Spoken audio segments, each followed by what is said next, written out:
પરમ ઉપકારી જેમના મારા પાસે શબ્દો જ નથી કે કેવી રીતના હું એમનું ઋણ ચૂકવીશ.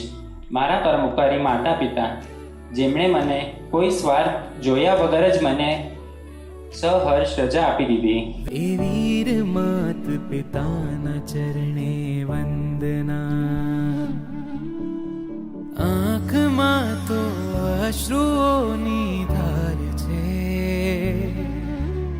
તોય મક્કમ મનમાં હી નિર્ધાર છે.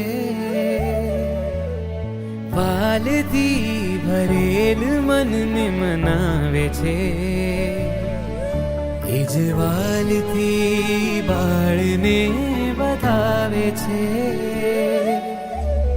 વીર્ય પ્રગટાવી જે વીરતી અર્પતા, એ વીર માત પિતાના ચરણે